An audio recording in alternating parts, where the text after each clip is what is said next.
Hi there, my name is Hugh Hastings, and on behalf of the Seattle Artists Board of Directors, I'd like to welcome you to another special streaming event. The COVID effect has been hard on all performing arts organizations, but by bringing you these streamed concerts, which were performed and recorded right here, we hope to keep the performance tradition alive and well at Kenyon Hall.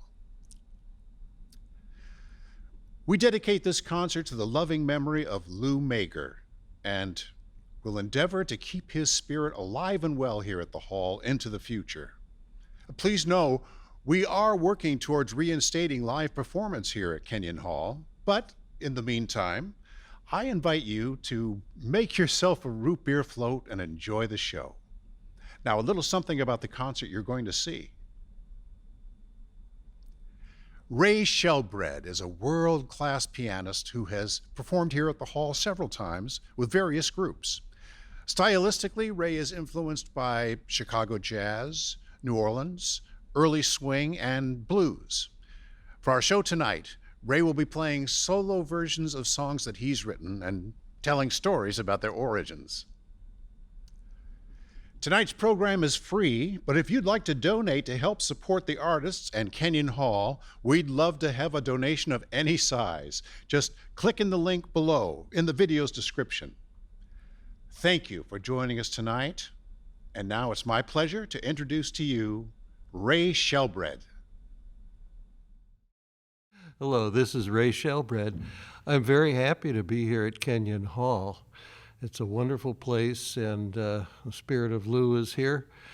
And I'm going to be playing a set of piano music of all my own songs, and that's kind of a thrill and a kind of a surprise for me to do that too, because I don't usually do it.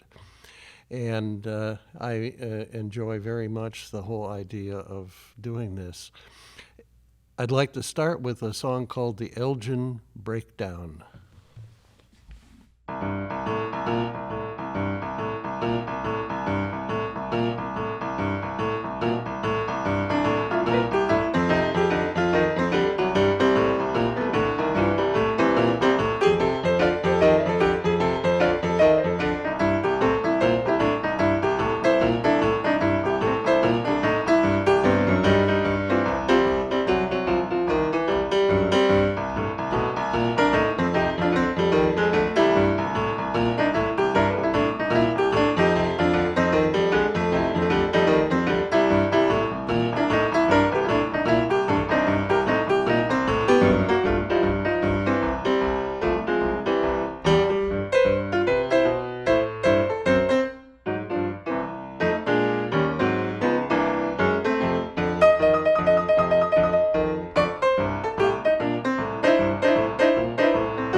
Elgin Breakdown.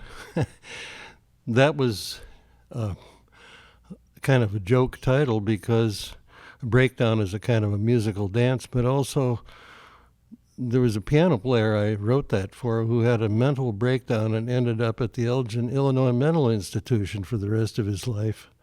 Cass Simpson. He was a really eccentric person and piano player, a lot of unusual chords and a lot of blues playing. And one of the things I realized as I started to think about playing songs of mine, that almost all of my songs tend to be tributes to other piano players that I know. And so I started thinking about that as I assembled the songs. Elgin Breakdown is the first one. And a lot of my music comes from musicians from Chicago, so I always think of it as sort of taking up the torch the best I can someone passed to me. I'm going to play a song now that's called Blues for Art Hodes, who was a wonderful piano player and influenced me a lot. He came from Ukraine at the age of 1 to the south side of Chicago, where he learned the blues. And so here's a little blues for Art Hodes of mine.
I didn't start playing piano until I was 19, and I took lessons from Johnny Whitwer, who was a great piano player, jazz musician in Seattle.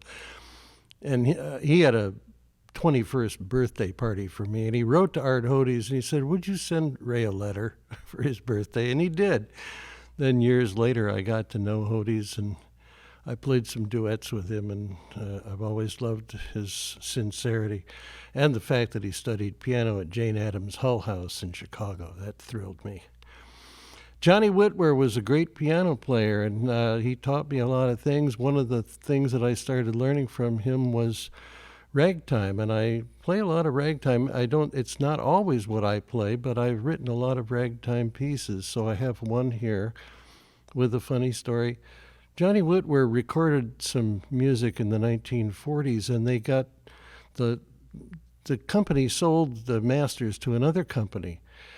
And in the meantime, the title on one of the discs was scratched, and there was a C at the beginning of the word and a T at the end, and it was kind of long, and they didn't know what it was, so they took a guess, and they said, maybe it's canned meat.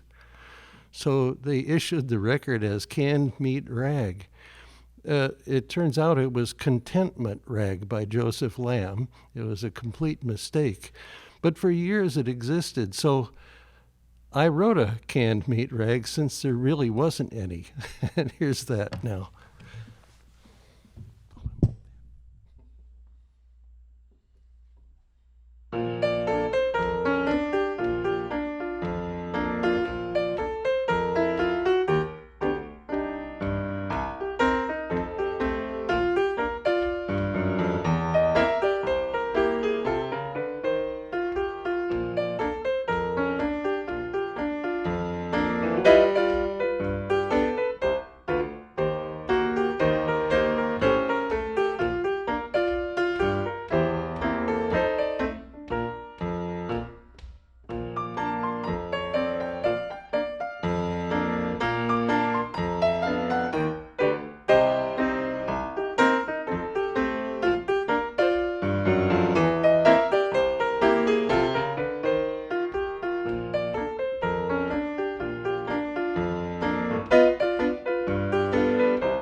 Ragtime. The canned meat rag. And it's funny because there has been a record out for a long time with a title on it, but it was the wrong song. So that's why I wrote that.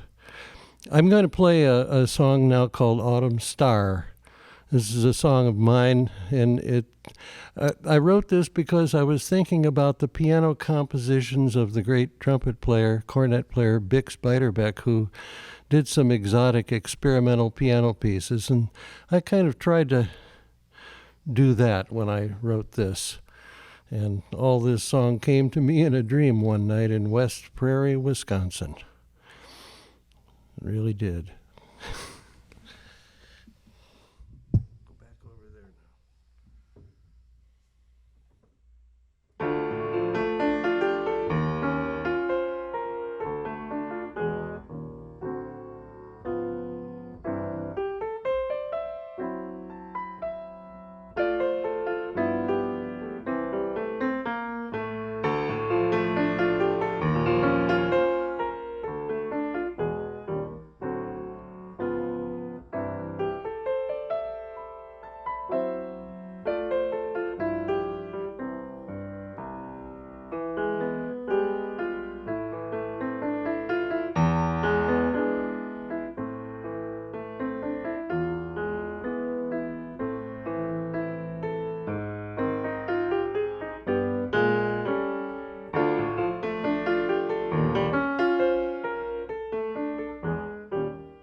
Autumn Star is the title of a Knut Hamsun novel, but it sort of fit me. And I enjoy playing that song. I never know for sure quite what's going to happen with it, which is my fun. Zippy the Pinhead has a motto, you know. Going too far is half the pleasure of not getting anywhere. And I love that. Some kind of blending of thoughts about trying to play music versus being out in the world. I'd like to play a song that I wrote that's dedicated to Earl Hines. Earl Hines was a big influence and force on probably every piano player who ever lived, plus me. And I sort of took lots of bits and pieces and phrases from lots of songs that he did to assemble something. The thing I always liked most about Earl Hines was this endless daring, that he would play anything he wanted and sort of make it work. I saw him play lots of times. Eventually, one time he came in where I was playing, and I thought, what do I do now? And I was talking to myself, but he said, you're drinking on Father Hines. And I kind of enjoyed that thought. And here is a little song called Father Swing.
Hines never seemed to worry about anything. I worry about a little bit more than he did. But I always like playing with the daring part and take what I get. I'm going to play a little song called The Getaway Dream, and I've thought a lot about Lou and how nice, what a nice person he was, and kind and good and smart about having what he did here and what a loss he is. And so I'll play this song for him, Getaway Dream. It's also a song that I associate with one of my musical heroes, Joe Sullivan from Chicago. And here it is, Getaway Dream.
Getaway Dream.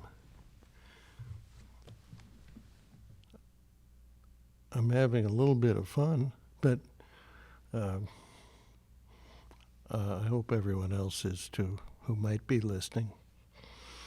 I'm going to play a song called the Sunset Boogie. I don't play much boogie-woogie, but it's a kind of a specialized kind of boogie-woogie that Joe Sullivan played.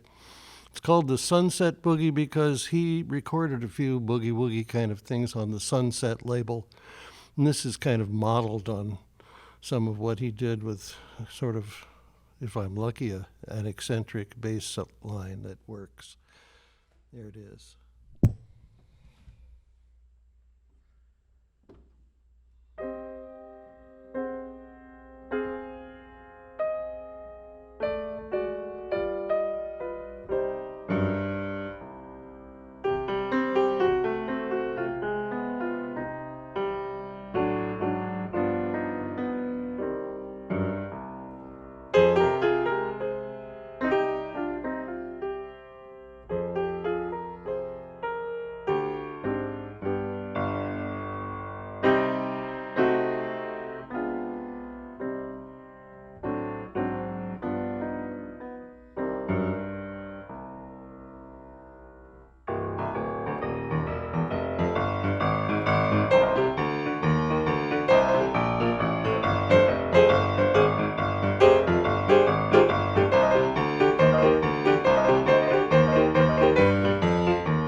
It's a little different than the way I thought I was going to play it, but I guess it's okay. The Getaway Dream. I certainly do feel indebted so much to other piano players, and I guess I didn't plan to make all my songs kind of related to them, but I did, it seems like, almost all of them. Here's a song called Zackley. It has no apostrophes in it, even though it's called Zackley. It's written about a piano player named George Zach. And I guess what I like about music is not just the notes, but the notes that aren't played, the space in between the notes. And that's what I have on this song here. It's a really simple song, and some songs are just vehicles for playing loosely. And you don't have to accomplish them. They've already done that.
All right, I appreciate playing here an awful lot, and I have one more song to play, and thanks to Nick and Tom for doing this. It's a little unusual sitting alone, basically, in a room and talking to people. I said this once before, but it's like a moment in the movie Wings of Desire with Peter Falk when he knows there's an angel in the room and he says, I can't see you, but I know you're there. I guess that's what the audience is for this. I'm going to play one last song, and you have to guess what it is, okay? And it's dedicated to Mary Lou Williams and Eudora Welty and Eleanor Roosevelt and Jane Addams. So you have to guess now. Thank you.